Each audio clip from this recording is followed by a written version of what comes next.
ശ്രീ സതീഷ് വസന്ത്, അതെന്തിനായിരിക്കാം? ഞങ്ങൾ ഉറപ്പ് നൽകുന്നു, ഇനിയിപ്പോൾ കിട്ടേണ്ട കോടികൾ കിട്ടിയാൽ ഉടൻ ഞങ്ങൾ അനുഭാവപൂർണമായ സമീപനം സ്വീകരിക്കും എന്ന് പറയുന്നതോടൊപ്പം ഒരു പ്രതികാര നടപടിക്ക് എന്ന് തന്നെയാണ് അവർ ആരോപിക്കുന്നത്. ഇവർ ആരൊക്കെയാണ് സമരത്തിൽ പങ്കെടുക്കുന്നത് എന്നുള്ളൊരു വിവരശേഖരണം സർക്കാർ നടത്തുന്നുണ്ട്. അങ്ങനെ ഒരു അറിവ് എനിക്ക് കിട്ടിയിട്ടില്ല. ഉണ്ട്, അവർ തന്നെയാണ് അത് ആരോപിച്ചത്, വിവിധ മാധ്യമങ്ങളും റിപ്പോർട്ട് ചെയ്തതാണ്. അതിപ്പം അവിടെ സമരം ചെയ്യുന്നവരാരെന്ന് പോലീസിൻ്റെ എൻക്വയറിയെല്ലാം നടക്കണമെന്നോ അറിഞ്ഞില്ല. അതിപ്പം സ്വാഭാവികമായി നമ്മളെ ഇൻ്റലിജൻസ് അത് നടത്തുമല്ലോ, സ്വാഭാവികമല്ലേ. സ്വാഭാവികം എന്ന് വെച്ചാൽ നമ്മളെ ഇത് ആശാ വർക്കർമാർ തന്നെയോ ആശാ വർക്കർമാരല്ലയോ അത് സമരം ചെയ്യുമ്പോഴത്തേക്ക് അങ്ങനെ ഒരു ഇത് ഗവൺമെൻറ് ശേഖരിക്കുമല്ലോ, അങ്ങനെ വല്ലതും ആയിരിക്കും, അല്ലാതെ വേറെ എന്തുവാ. ശരി, അങ്ങനെയാണെങ്കിൽ ഈ ഇടതുപക്ഷ സർവീസ് സംഘടനകൾ എന്തുകൊണ്ട് ഇതിനോട് ഐക്യദാർഢ്യം പ്രഖ്യാപിക്കുന്നില്ല സമരമുഖത്തുവന്ന്? ആരാണ് ചെയ്യാത്തത്? ഇടതുപക്ഷ സർക്കാർ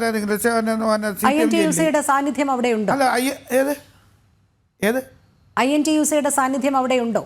അല്ല, INTUCയുടെ കാണുമായിരിക്കും. നമ്മളിപ്പോൾ ആശാ വർക്കർമാരെന്ന് പറയുന്നത് അവർ രാഷ്ട്രീയ പാർട്ടിയിലെ നേതാക്കന്മാരൊന്നും അല്ലല്ലോ.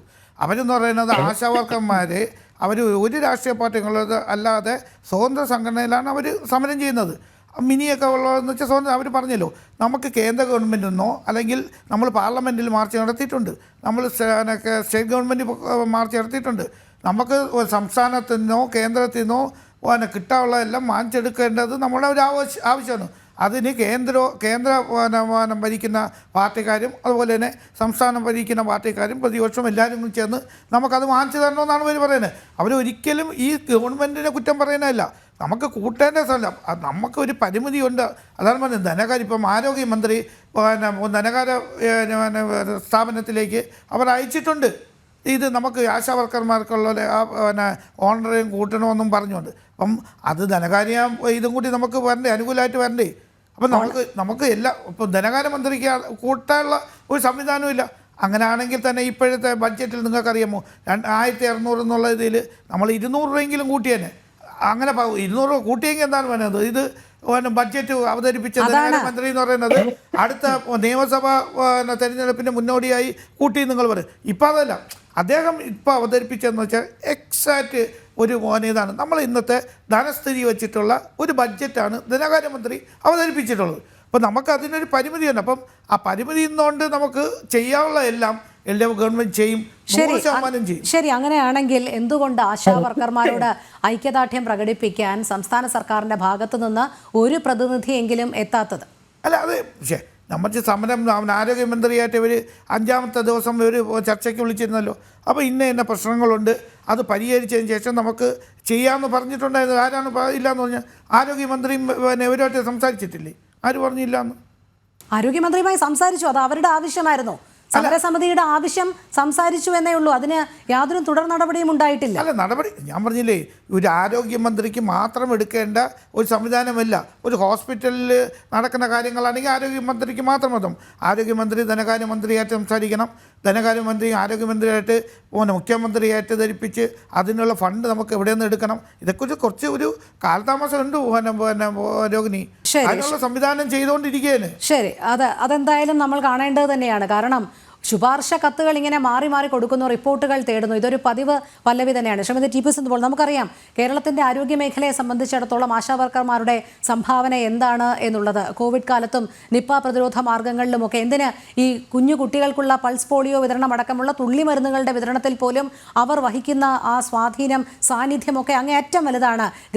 ഗ്രാമങ്ങൾ തോറും വീടുകൾ തോറും കയറി ഇറങ്ങി അവിടെയുള്ള അംഗങ്ങളുടെ കണക്കെടുത്ത് ആർക്കെങ്കിലും പനിയുണ്ടോ കുഞ്ഞുങ്ങളുണ്ടോ ഇതൊക്കെ നിരന്തരം അന്വേഷിക്കുന്നവരാണ്. അവരുടെ ഒരു ആവശ്യത്തിന് മേലാണ് സംസ്ഥാന സർക്കാർ ഇങ്ങനെ മുഖം തിരിക്കുക മാത്രമല്ല അങ്ങേയറ്റം അപഹാസ്യപരമായ രീതിയിൽ, അപമാനിക്കത്തക്കവണ്ണ രീതിയിലുള്ള പല പരാമർശങ്ങളും നടത്തുകയും ചെയ്യുന്നത്.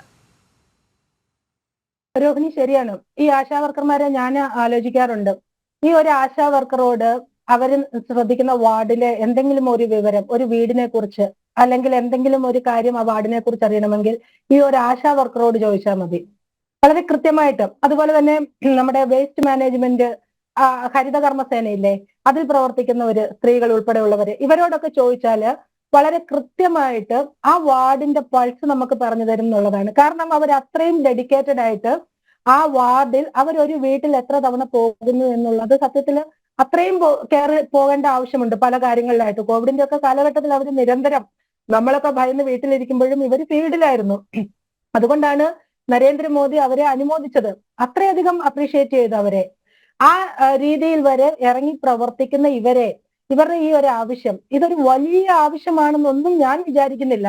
അവർക്ക് അവരുടെ ജീവനോപാധിക്ക് വേണ്ടി അവർക്ക് നിലനിൽക്കാൻ, അവർക്ക് മുന്നോട്ട് പോകാൻ, അവർക്ക് അഭിമാനത്തോടെ ജോലി ചെയ്യാനായിട്ട്, അവർ ചെയ്യുന്ന ജോലി അവർക്ക് അഭിമാനബോധം തോന്നണ്ടേ? നമ്മൾ ചെയ്യുന്ന ഒരു പ്രവൃത്തിയിൽ അതിന്റെ മൂല്യം കൊടുക്കാൻ തയ്യാറല്ലെങ്കിൽ, അതിന്റെ മൂല്യം അവർക്ക് കിട്ടുന്നില്ലെങ്കിൽ ഏത് ജോലിയിലായാലും നമ്മൾക്ക് ആ ഒരു ഇച്ഛാശക്തി നഷ്ടപ്പെടും, അഭിമാനബോധം നഷ്ടപ്പെടും.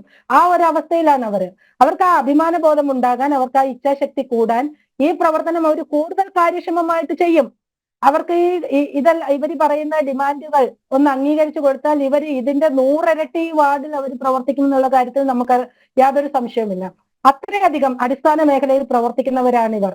അതുപോലെ തന്നെ ആലോചിക്കണം, സ്ത്രീകൾക്ക് അവർക്ക് കിട്ടുന്ന ഒരു സ്വയം തൊഴിലിലൂടെ ആയാലും അല്ലെങ്കിൽ ഇതുപോലെയുള്ള പ്രവർത്തനങ്ങളിലൂടെ ആയാലും അവർക്ക് കിട്ടുന്ന ഓണറേറിയം അല്ലെങ്കിൽ ശമ്പളം അല്ലെങ്കിൽ ആ പണം എന്ന് പറയുന്നത് 1 രൂപ ചോർന്നു പോകാതെ കുടുംബത്തിലേക്കാണ് എത്തുന്നത്.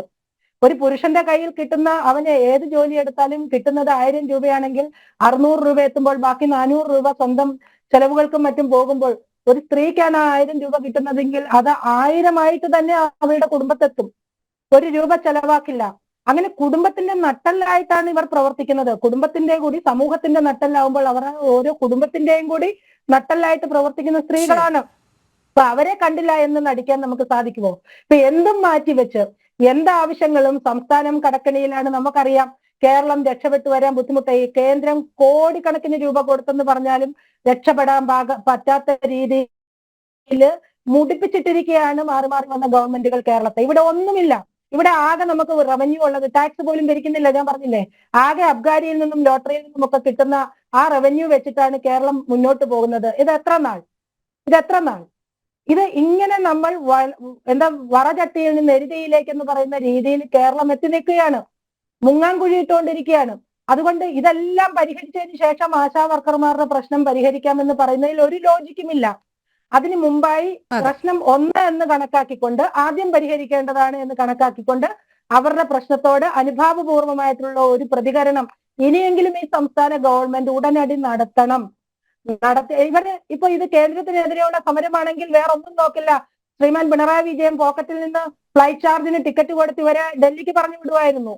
കേന്ദ്രത്തിനെതിരെയുള്ള സമരമാണെങ്കിൽ അതാണല്ലോ ഇവിടെ നടക്കുന്നത്. വി ഡി സതീശനും പിണറായി വിജയനും കൂടെ ഈക്വലി ഷെയർ ഇട്ട ആൾക്കാരെ അങ്ങോട്ട് വിട്ടോളും.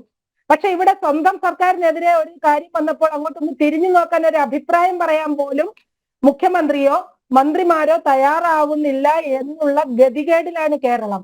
അതുകൊണ്ട് ഈ പ്രശ്നം അടിയന്തിരമായിട്ട് പരിഹരിക്കപ്പെടേണ്ടതാണ്. അവർ സ്ത്രീകളാണ്, അമ്മമാരാണ്. അവരെ എത്രയും പെട്ടെന്ന് അവരുടെ ആ ഒരു ലക്ഷ്യപ്രാപ്തിയിലേക്ക് എത്തിക്കേണ്ടത് ഇവിടെ നമ്മളെല്ലാവരും ഒന്നിച്ചു ചേർന്ന് നിന്നുകൊണ്ടാണ്. കേന്ദ്രം അതിന് സഹായിക്കും. കേന്ദ്രം സഹായിച്ചിട്ടുണ്ട്. കേന്ദ്രം കൊടുക്കേണ്ടത് കൊടുത്തിട്ടുണ്ട്. ഇനി എന്തെങ്കിലും കൊടുക്കാനുണ്ടെങ്കിൽ അത് കേന്ദ്രം കൊടുക്കുകയും ചെയ്യും എന്നുള്ള ഉറപ്പ് ഞങ്ങൾക്കുണ്ട്. പക്ഷേ കേരള സർക്കാർ അത് ചെയ്യുമോ എന്നുള്ള കാര്യത്തിൽ ഇപ്പോഴും ഒരു ഉറപ്പ് നമുക്കില്ല എന്നുള്ള സാഹചര്യത്തിലാണ് നമ്മൾ മുന്നോട്ട് പോകുന്നത്. തീർച്ചയായും.